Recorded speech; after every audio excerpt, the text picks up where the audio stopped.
Hello everyone, welcome to my YouTube channel NCERT hub. आज हम class 4 की EVS का चैप्टर 23 समझेंगे, कपड़ा सजा कैसे। साजिदा की आपा ने उसे एक बहुत सुंदर दुपट्टा दिया। दुपट्टे के ऊपर सुंदर कढ़ाई थी और शीशे भी लगे हुए थे। रात को खाना खाने के बाद साजिदा दुपट्टा अलग अलग तरह से ओढ़कर खेलने लगी।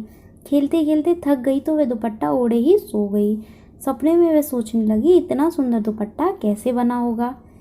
तो साजिदा थी जो उसकी आपा थी, उन्होंने उसे एक बहुत सुंदर दुपट्टा दिया था। दुपट्टा यानी कि चुनरी। तो दुपट्टे के ऊपर सुंदर कढ़ाई हो रही थी और उसके ऊपर शीशे भी लगे थे।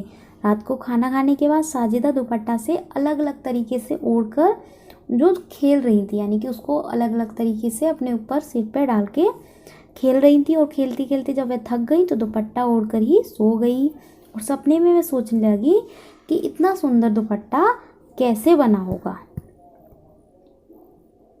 जैसे ये साजिदा है और ये दुपट्टा है।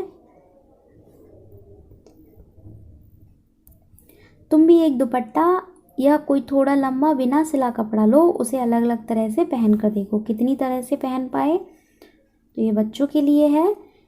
क्या किसी ने उसे लुंगी बनाकर या साफा बनाकर पहना? दुपट्टे को और कैसे कैसे पहना? अपने घर में कोई 6 कपड़े देखे हो, तुमने कपड़ों में क्या क्या अंतर पाया, जैसे छूने में, रंग में, डिज़ाइन में।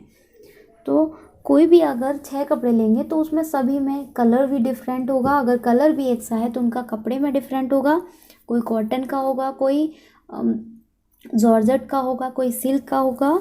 और उनके डिज़ाइन में भी बहुत अंतर पाया जा सकता है। और एक ही कपड़े का बहुत तरीके से पहनकर देखा जा सकता है। कई जैसे कि एक कपड़ा ले लो, उसको दुपट्टे के रूप में भी डाल सकते हैं। अगर वह थोड़ा सा बड़ा हो तो उसको साड़ी के रूप में भी बना सकते हैं।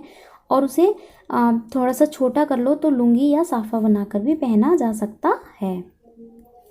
किसी मोटे कपड़े या बोरी को ध्यान से देखे हो, क्या तुम्हें खड़े या लेटे धागे दिखाई दिए? कि किसी भी कपड़े को नज़दीक से देखोगे तो तुम्हें ऐसी ही बनावट दिखाई देगी। तो जैसे कि कोई बोरी या कट्टा होता है, उस पर ऐसे ऐसे ऐसे या फिर आड़े, लंबे और आड़े दोनों ही तरीके के धागे दिखाई देते हैं। और अगर किसी कपड़े को भी अगर पास से या नज़दीक से देखेंगे तो ऐसा ही पैटर्न हमें उस पर भी दिखाई देगा।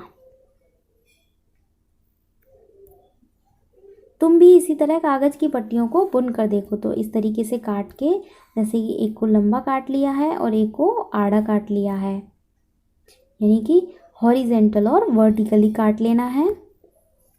अब कागज़ से बुनाई। 2 अलग अलग रंग के कागज़ लो, एक कागज़ पर खड़ी लकीरें खींचो और दूसरे पर लेटी। दोनों कागज़ों पर खींची गई लकीरों को काटो। ध्यान रहे पट्टियाँ अलग ना हो जाएं। दोनों कागज़ों को एक दूसरे के ऊपर रखकर उनके 2 किनारे, जिन्हें चित्र में रंग में दिखाया गया है, आपस में जोड़ दो। अब कटी हुई पट्टियों को एक दूसरे के साथ बुनकर मैट बनाओ। इसके किनारे पर एक कागज़ का बॉर्डर या टेप चिपका दो जिससे वह खुले नहीं। तो इस तरीके से दिखाया गया है, जैसे कि एक कागज़ को ऐसे काटना है, एक कागज़ को ऐसे काटना है। लेकिन ये ध्यान रखना है कि इसके जो किनारे हैं वो नहीं जाने चाहिए और इसका इधर से किनारा नहीं जाना चाहिए। फिर उनको एक दूसरे में इस तरीके से फंसाना है कि ये मैट की तरह पर बन जाए। फिर इसको चारों तरफ से टेप से चिपका देना है जिससे कि वो अलग ना हो जाए। कपड़े पर छपाई। तुमने पौधों की परी पाठ में कपड़ों पर बने फूल पत्तियों के डिज़ाइन देखे। कटी हुई सब्जियों की मदद से तुम भी कुछ डिज़ाइन बनाओ। गोभी के फूल या भिंडी को बीच से काटो, उन पर गीले रंग लगाकर कागज़ या कपड़े पर ठप्पे लगाकर अपनी पसंद के डिज़ाइन बनाओ। तो यहाँ पे बताया गया है कि जैसे कि सब्जियों से भी हम कपड़ों के पैटर्न बना सकते हैं या कपड़ों पर डिज़ाइन बना सकते हैं। जैसे कि ये भिंडियों के डिज़ाइन, भिंडी काट कर भिंडियों से बनाए गए हैं डिज़ाइन। ऐसे ही गोभी है, आलू है, उनके ठप्पों से, यानी कि उनको पहले कलर्स में डुबाना है, गीले कलर्स में, फिर उनको कपड़ों पर छापना है। इस तरीके से कपड़ों पर एक नई डिज़ाइन बन जाएगी। बच्चों द्वारा कागज़ की बुनाई और कपड़े पर छपाई करना हमारी पारंपरिक कला को बढ़ावा देगा। इससे बच्चों को अपनी कला दिखाने का मौका भी मिलेगा। तो अगर बच्चों द्वारा कागज़ पर बुनाई करवाएंगे या फिर कपड़ों पर छपाई करवाएंगे तो ये हमारी जो पारंपरिक कला है उसको बढ़ावा तो मिलेगा ही, और बच्चों को अपना अपनी जो कला है उसको दिखाने का मौका मिलेगा और उन्हें थोड़ा आर्ट में इंटरेस्ट भी आएगा। अब ये चैप्टर ये फिनिश होता है। अगर ये सेशन पसंद आया हो तो इसको लाइक कीजिए। मिलते हैं नेक्स्ट सेशन में। Thank you.